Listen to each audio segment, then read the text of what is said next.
For our first contributor, we have the Discochirix. It adds the base body as Discochirix has pretty good mobility overall, among some other traits.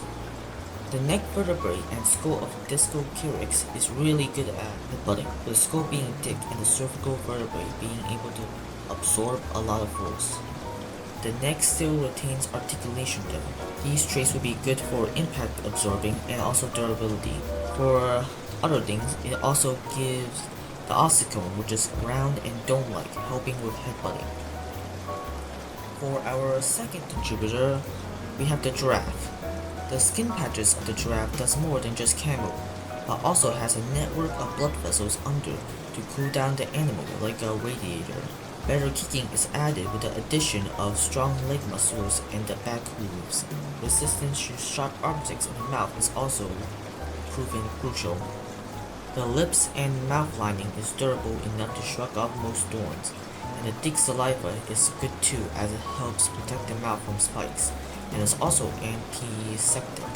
This helps the hybrid mostly ignore sharp objects when biting thorns like quills. Their prehensile tongue is also added for feeding purposes. Eyelashes are for making sure no foreign particles enter the hybrid eyes, like dust or even the spray of a skunk. And also the ability to close its nostrils for the same effect. The odor of the giraffe is antibiotic and also anti-parasite, which helps make the hybrid fight at optimal capacity during the tournament. This will also make the hybrid smell really bad, so any good hybrid with a really good sense of smell will get distracted easily. To ensure my hybrid doesn't get distracted by its own smell, the giraffe's sense of smell is added to prevent any self-destruction. For the third contributor, we have the pronghorn antelope. First, it gives the reaction speed, as the pronghorn can react quite quickly to its environment. The eyesight of the pronghorn is also quite good, with a good field of view.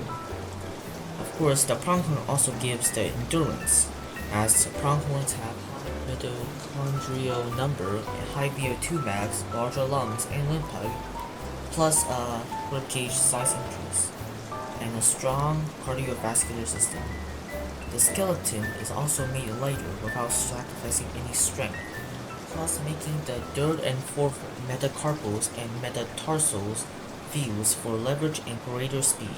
It also makes the spine a bit more flexible, but not to the degree where it has structural issues. Fourthly, we have the thoroughbred horse. I chose the thoroughbred horse over other breeds like the Arabian because it has a balance of both speed and endurance. Of course, this hybrid will get even more endurance from the horse.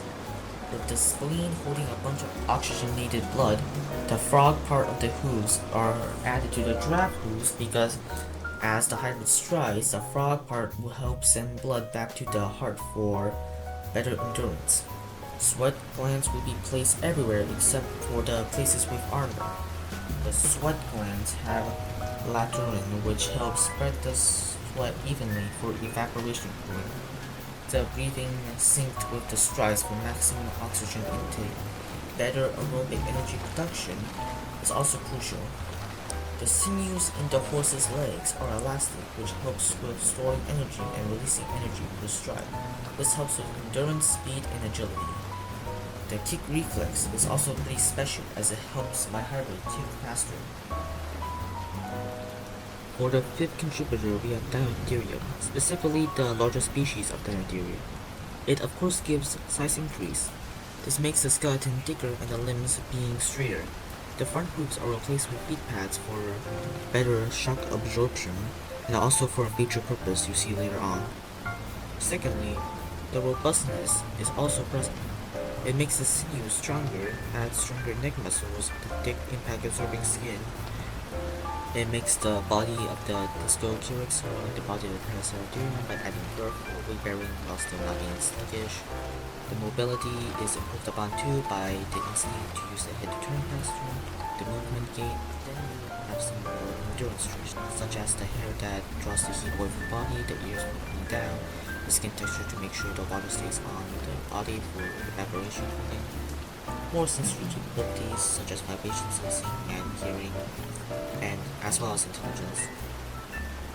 Metamynodon will add robustness and more weight support, make the limb bones, spine, and ribcage denser for durability, increase skeletal robustness, particularly in the legs, to make sure it's still umbiligrade while still being as robust as it can. Increase muscular mass and muscular density, makes the back bones wider for spraying out weight, and also makes the skin stronger. The skull, without removing any disco Kyrix traits, will add a ton of bite force and sharp teeth. It adds the ability to close out ear canals as well with the ear muscles. Metamynodon has evolved much like a hippo and is semi-aquatic. Hippos can angle their ear backwards to close their ear canals, so Metamynodon can likely do the same. This can help ensure that sound-based weaponry will be ineffective against this hybrid.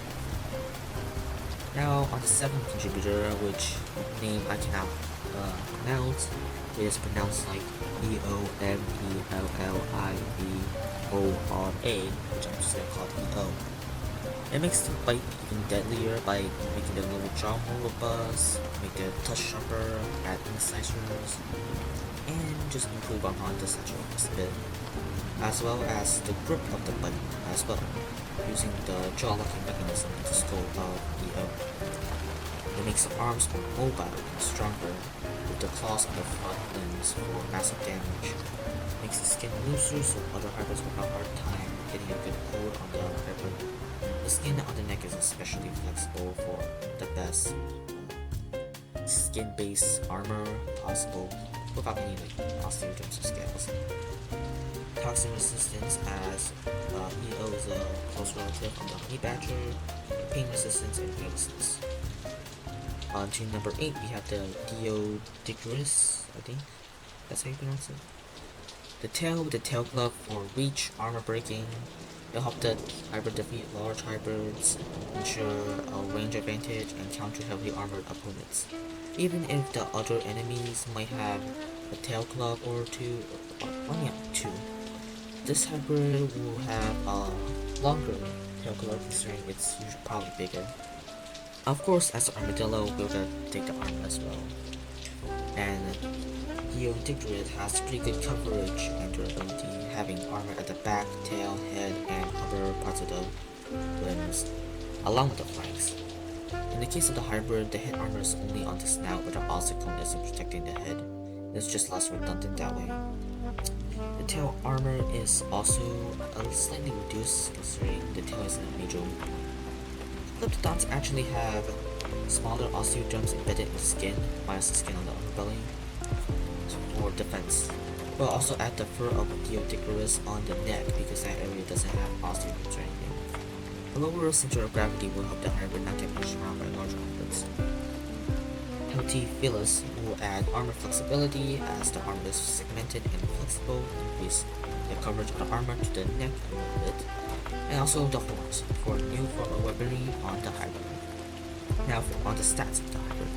It is 4.15 meters tall on the shoulders, 11.3 meters long, 19.54 meters heavy, and the bite force is around 60,000 newtons.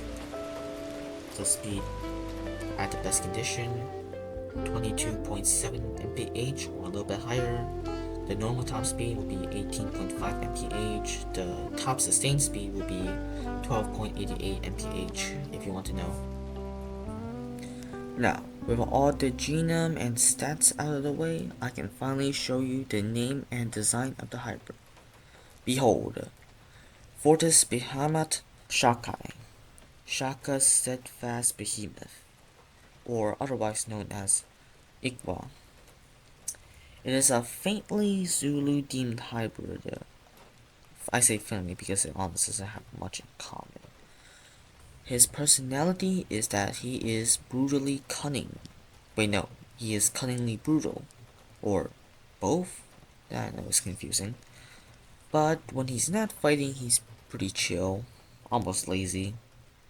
And yeah, that's about it, I guess. So, outro.